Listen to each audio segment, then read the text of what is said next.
반갑습니다. 안녕하세요. 우리 한번 목소리 한번 더 볼게요. 자, 다시 반갑습니다. 안녕하세요. 네, 우리 대면 강의를 하게 되면 실습할 게 좀 많아가지고 뒤로 늦춰놨던 게 듣기 말하기 교육이에요. 우리 순서대로 하면 6장 배우고 7장 배워야 되는데 우리 7장부터 다뤘습니다.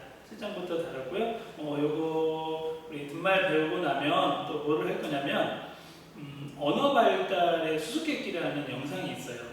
그 영상을 우리 다 같이 공유하고 그 영상에 대해서 생각해보는 시간 갖는 게 우리 요 시간입니다. 우리 뒷말 열심히 듣고 나서 여러분들에게 영상 보는 시간이 있고요. 또 하나 특별 과정을 하나 만들었습니다. 우리가 담화라든지 성폭력이라든지 또는 폭력 예방 교육 같은 게 굉장히 중요하거든요. 그 중에 또 하나 중요한 것이 우리 국어교육에서 다뤄야 되는 것이 인성교육이에요. 그래서 인성교육과 관련해서 어떤 걸 다룰까 하다가 학교에서 우리가 콘텐츠를 만들어주면 꼭 우리가 강의 중에서 하던 거입니다. 이게 대면 강의든 온라인 강의든 하는 것 중에 하나인데 우리가 생명 보듬이 교육이라는 부분이 있어요.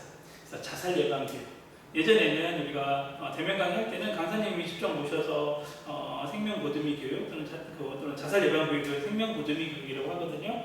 그거를 실제 강의했는데 이게 힘들어서 이번에는 온라인 강의를 듣고 여러분들이 그래서 생각해보는 시간을 갖도록 하겠습니다. 우리 교육에서 보호교육도 중요하지만 생명교육만큼 중요하지는 않거든요. 생명교육이 더 중요하다고 할 수 있죠. 그래서 이 생명 보듬이 교육하는 특별 시간이 6월 둘째 주에 있겠고요. 그 다음 시간에는 우리가 언어 발달의 수수께끼 우리 읽기 교육에서 배웠어요. 읽기에서 읽기 발달이 어떻게 되는가, 쓰기 발달이 어떻게 되는가, 아직 쓰기는 배우지 않았지만 언어 발달이 어떻게 되는가 라는 부분 굉장히 중요하고 그거에 대해서 우리가 심리학적으로 우리가 지난번에 잠깐 심리학 얘기 다뤘었죠. 심리학과 관련된 부분이 있어서 그거를 보는 시간이 있습니다. 여러분들 그거를 영상을 안내해 주면 보는 시간이 6월 둘째 주입니다. 자, 여러분들 잘 봤었죠? 네, 봐야 되고 우리가 뒷말 보고 나서 여러분들이 잘 해줘야 되는 부분입니다. 우리 뒷말 끝나고 나서 다음 주 시간 것까지 미리 예고를 했습니다. 자, 듣기 말하기 교육입니다. 혹시 좀 이상한 거 없나요? 6장인데 저요 해봐야 되는데 딱 네. 뭐? 제목이 제목이 뭐죠? 화법이 아니에요. 화법 교육이 아니고 듣기만 하기 교육이었습니다. 자, 우리 이 책에서 완벽하지 않다 했죠. 우리 교재가 보면 6장이 화법 교육, 7장이 읽기 교육, 8장이 쓰기 교육, 그 다음에 문법 문학으로 나가고 있어요. 우리 고등학교 교육과정 배웠잖아요. 고등학교 1학년까지 공통교육과정의 영역은 듣기 영역, 듣기 말하기 영역, 읽기 영역, 쓰기 영역, 문법 영역, 문학 영역이에요. 그렇다면 우리 나머지 뒤에 7장이 읽기 교육, 8장이 쓰기 교육이에요. 그럼 용어를 통일해야죠. 공통교육과정에 나오는 것처럼 뭐라고 해야 돼요? 듣기 말하기 교육 이렇게 돼요. 물론 여기 가운데 좀 있어야 되는데 그때도 구현하기 힘들어서 듣기 말하기 교육입니다. 만약에 6장을 학법교육을 했으면 7장을 뭐로 가져야 우리가 통일성 있는 거야? 독서교육. 그 다음에 8장은 장문교육. 그래서 용어를 바꿨습니다. 앞으로 나오는 건 제가 다 듣기 말하기로 할 겁니다.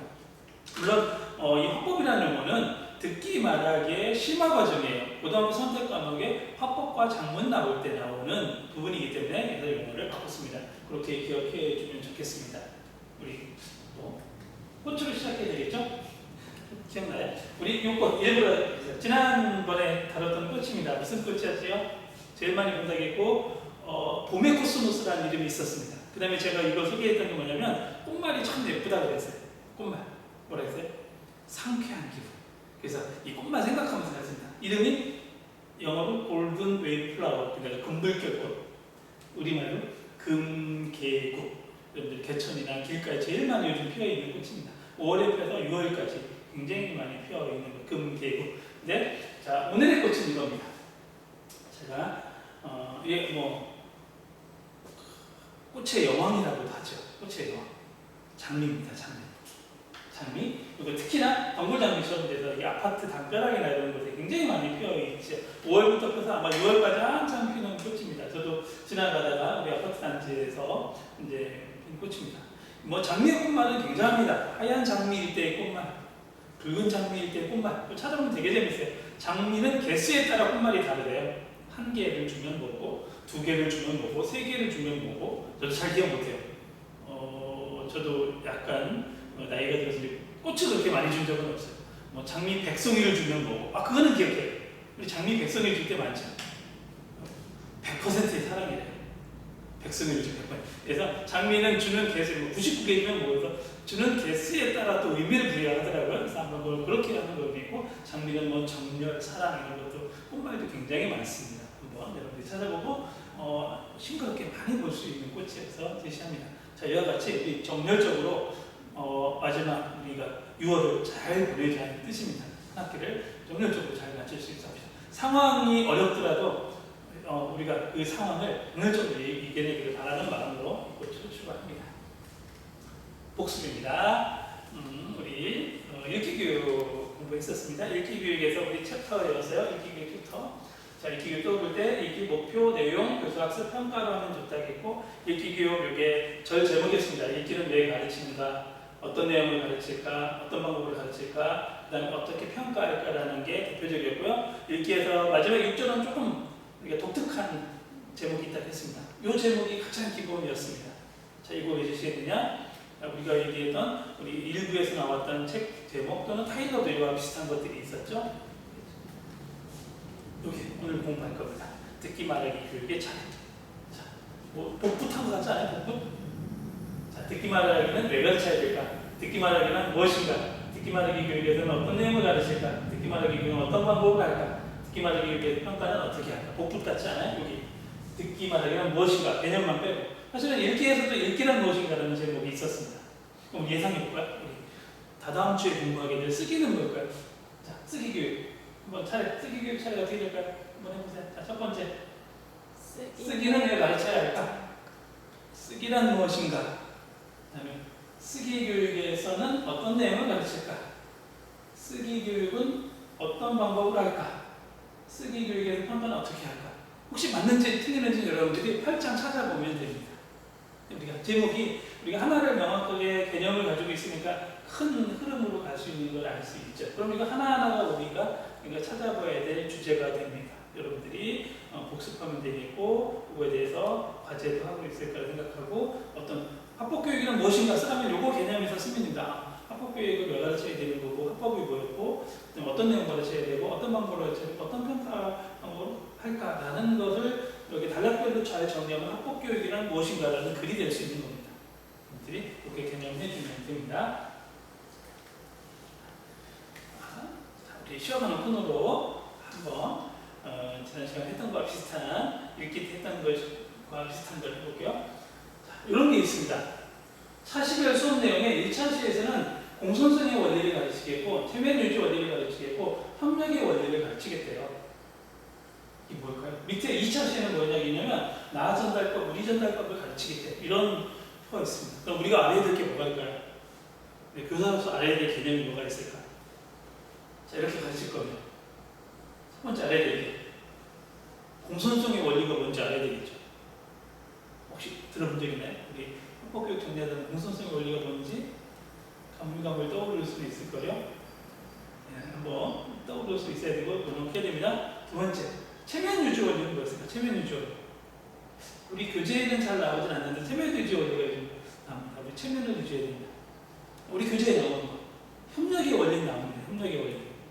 협력의 원리. 떠올려. 협력의 원리는 뭐다? 그거에 따른 경륜은 뭐뭐가 있다. 경륜 몇 가지는 뭐뭐가 있고 그거의 개념은 드드드다라고 거의 자동화될 수 있어야 우리가 공부를 많이 한다고 했어요. 다음에 나전달법은 뭘까? 아이메시지. 나전달법은 뭐지? 아이메시지는 우리 교과서에서 나오는 부분이거든요. 실제 여기 나오는 용어들이 우리 교재에 구현되고 화법의 이론이라는 부분입니다. 자, 하나 더 볼까요? 여기 보니까 그런 게 나오네요. 글씨 좀 켜줄게요. 말하기 불안을 유발하는 부정적 의식을 극복하는 게 중요하죠. 그 중에 말하기 불안을 극복하는 거로 떼대등이 있고, 두 번째는 뭐가 있냐? 실제 상황 노출법이 있다. 그럼 말하기 불안을 극복하는 것이 말하기 불안 극복 체조도 있어요. 체조도 있어요. 이게 신체적인 거. 그거 말고 실제 상황 노출법이라는 것도 있어요. 그 다음에 뭐가 있다? 긴장 이완 훈련을 하다가 굉장히 강도를 높이면서 뭐 그렇게 하는 것은 뭐라고 할까라는 것 개념. 그럼 뭘 우리가 찾아서 개념을 알아야 될까요? 말하기 불안의 개념하고 말하기 불안 극복 방법 2개, 3개 나와야 되겠죠? 제일 많이 다루는 겁니다. 우리가 알아야 될 개념. 이런 것이 나왔을 때 우리가 그 개념을 알아야 된다는 거죠. 그런 게 있네요. 토론 나와요. 토론에 어떤 여러분들 토론도 익숙할 겁니다. 학년 때 토론과 글쓰기를 했으니까 토론이 나오고 입론이 나오고 그다음에 뭐 반대 신문이 나옵니다. 그럼 토론에서 해야 되는 것들이 뭔가 이 개념. 그러면 이게 어떤 그런 거죠? 입론이 나오고 반대 신문이 나오면 토론의 여러 가지 종류 중에 어떤 토론이죠? 반대 신문. 예, 반대 신문식 토론이라고 대표적인 겁니다. 여러분들이 주로 다뤘던 거예요. 3대3 토론을 하든 4대4. 우리가 토론이라면 가장 많이 이루어지는 게 반대 신문식 토론이라고 할 수 있어요. 그 개념 한번 이렇게 뜨는 게 있네요. 자, 여기 밑에 거부터 볼까요? 밑에 거 협상. 협상. 우리 듣기만 하게 교육하면서 협상 봤던 기억 나나요? 네, 협상 봤었습니다. 한번 기억했으면 좋겠어요. 협상 자주 등장하지 않죠. 우리 송치기들에도 협상이 있습니다. 협상이 나오는 거고 여기도 볼까요? 위에 볼게요. 대인관계 의사소통. 대인관계 의사소통에서는 자기를 아는 개인 공적 영역, 개인적 자, 사회적 자 이런 말이 나오게 되고 뭐를 더 드러내야 된다라고 합니다. 자기를 어떻게 잘해야 대인관계 의사소통이 좋다라는 걸 개념을 해주는 것이 됩니다. 우리가 사례 1, 2, 3을 봤어요. 자, 이들이 뭐냐면 쉽게 얘기하면 그냥 우리가 몇 년간 한 4년 내에 나왔던 임용시험에 나왔던 중요 문장 또는 작성 방법만 내가 캡처를 받아서 가져왔습니다. 그냥 캡처를 가져왔지만 우리가 이 사례를 통해서 알 수 있는 개념들 핵심어를 여러분들이 파악할 수 있으면 좋겠어요. 자, 여기서 나와 있는 거 볼까요? 다시 여기서 알아야 되는 개념은 뭐가 있을까요? 네, 공손성의 원리가 있어요. 공손성의 원리. 정중어법이라고 하고 우리 교재에도 나오는 용어입니다. 또 알아야 될 건 뭐가 있을까요? 체면 유지 이론이라는 게 있어요. 원리. 그다음에 뭐가 있어요? 협력의 네. 협력의 원리라는 게 있습니다. 당연히 알아야 되겠죠. 그다음에 왜 밑줄은 안 쳐있지만 뭐가 된다? 나전달법. 나전달법을 알면 우리 전달법을 아니까 이게 훨씬 더 중요하니까 아이 메시지 알아야 되겠고요. 또 이렇게 가볼까요? 두 번째 알아야 될 게 뭐가 있습니까? 여기 보면 말하기 불안이네요. 그렇죠? 말하기 불안 또는 이거를 말하기 불안증이라고 하고 우리 교재에도 나오는 용어들입니다. 우리 교재에 나오는 용어들이 우리 임용시험에서 그대로 노출되고 나올 수 있다는, 물론 교재에 있는 용어보다는 조금 더 심화해서 공부해야 되겠죠? 라는 걸 얘기하게 됩니다. 그 다음 뭐가 나오나요? 토론 나오네요. 토론에 여기 대표적인 건 뭐야? 반대신문식 토론이라는 거. 입론 나오기도 반대신문 나오고 수기 시간, 또는 작전 타임이라고 하고 그런 부분들 나오겠죠?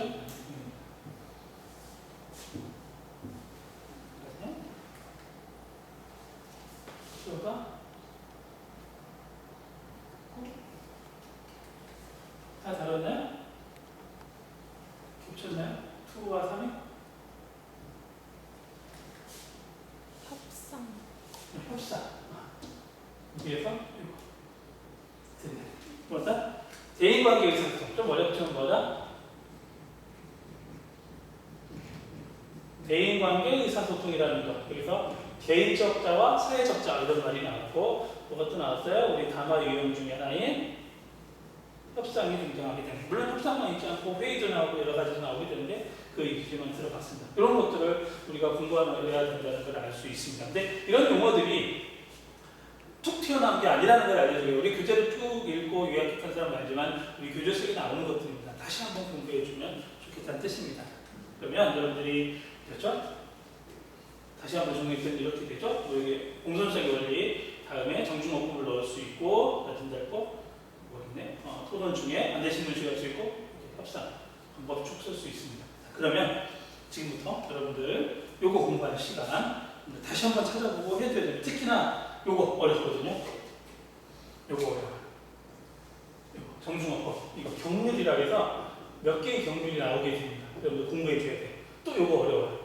협력의 원리도 되게 어렵습니다. 이것도 경률이라는 용어를 써서 하나하나 나오고 공부하게 됩니다. 얘도 말하기 불안 기법 방법 같은 것들이 꽤 많이 나오게 됩니다. 물론 토론은 더 많은 이론들을 가지고 있죠.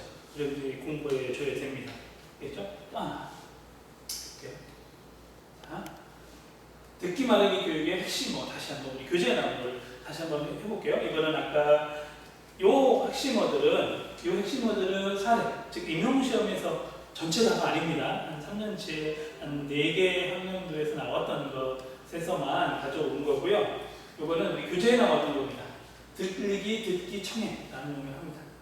구별을 할 수 있으면 좋겠고, 그 다음에 7차에 우리 교재 분석적 듣기라는 게 나오는데 7차에 썼던 용어고 지금은 분석적 듣기라는 용어는 잘 쓰지는 않습니다. 사실적 듣기, 비판적 듣기에 포함되어 있어요.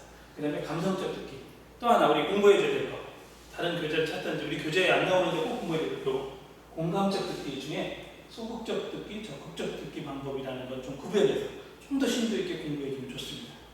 자, 이게 계속 제가 얘기하는 임용시험에 대표적으로 나올 수 있는 아이. 그 다음에 여기 우리 교재에도 똑같이 나오죠. 공선성의 원리, 적절성, 순환성 이게 방법인데 특히 공선성의 원리와 같은 정중어법 리치의 5개의 경률이 168쪽에 나옵니다. 근데 168쪽에 나오는 그 하나하나의 개념만 딱 알려는 건 아니에요. 여기에 있는 경률이 뭐가 나오냐면 요령의 경률, 관용의 경률, 찬동의 경률, 겸용의 경률, 동의 경률. 그 중에 여기에 나오는 찬동의 경률이 있어요. 찬동의 경률은 임용시험에 나왔었습니다. 19년 임용시험 여기 있지만 시험과 관련된 부분이었어요. 아까 공선성에 나왔던 사례에서 다시 한번 볼 기회가 있을 겁니다. 다음에 협력의 원리. 그라스의 협력의 원리 4가지가 있습니다. 양질, 여기서 페이지 나오죠?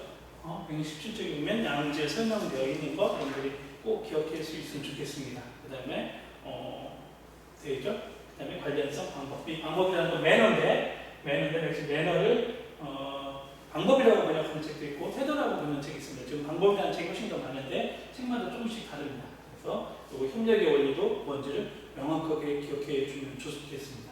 공부하는 뜻이에요. 그다음에 뒤에 보면 이제 내용책의 변화에 대한 것, 그다음에 담화 유형질 학년반의 개념, 말하기랑 지금 똑같이 나오죠. 여기랑 겹치죠. 그다음에 듣기 지도 방법 중에 뭐가 있냐면 화제 말하기, DRDA, LEA라는 부분이 있고요. 그 다음에 지도 방법 중에 두 번째로는 대화 분석적 방법, 내재적 수용법, 실제적 수용법, 모의 수용법 이런 것들이 있습니다. 그 다음에 평가의 방법에는 분석적 평가, 총체적 평가는 안 나오는데 분석적 평가가 나오면 총체적 평가는 항상 같이 따라다니는 거고, 포트폴리오 녹화 기록법, 그 다음에 대상에 따라서는 자기 평가법, 상호 평가법 등이 있습니다. 자, 그러면 우리가 여기서부터 핵심어부터 여기 핵심어 여기까지를 여러분들이 쭉 한번 공부해주면 좋습니다. 특히나 내가 빨간색으로 표시했던 부분은 조금 더 자료를 찾고 인터넷 검색을 해서 필기를 해서 저한테 제출해 주면 됩니다. 지난번에 읽기 수업 때 한 적이 있죠? 읽기 교육 했던 건데 여러분들 이거 중에 특히 여러분들이 더 자세히 좀 더 구체적인 자료를 찾아서 공부를 해주면 좋겠습니다. 몇 분간 공부하냐면 이번에는 지난번에 40분 줬더니 조금 40분 전에 제출하고 조금 쉬는 사람이 있어서 이번에는 좀 협상을 해서 35분 정도를 주겠습니다. 35분 정도 주면 여러분들이 공부한 모습을 저한테 찍어서 똑같이 보내주면 좋겠습니다. 문자보다는 가능하면 톡으로 보내주세요. 그래야 제가 답을 주고받기 훨씬 편합니다. 저도 필요한 거 있으면 합류해드리고 여러분들 잘 못 찾았다 그러면 필요한 페이지라든지 책에 찍은 모습을 여러분들이 톡으로 보내줄 수도 있거든요. 컴퓨터상에서. 그래서 문자로는 톡으로 여러분들이 보내주면 되겠습니다. 지난번에 읽기 교육 때 톡을 주고받으면서 어려운 점 얘기한 것처럼 여기에서 어려운 점을 또 얘기를 주고받을 수도 있어요. 실시간 상담이 이루어질 수 있기 때문에 톡으로 보내주기 바랍니다. 자, 지금부터 35분 후에 저는 다시 나타나서 몇 가지, 이 중에 다는 아니지만 몇 가지 중요한 걸 강의를 하도록 할게요. 열심히 지금부터 잘 찾아보기 바랍니다. 인터넷 등을 활용하거나 다른 책을 활용하거나 여러분들이 마음껏 활용해도 좋습니다. 자, 지금부터 시작하세요.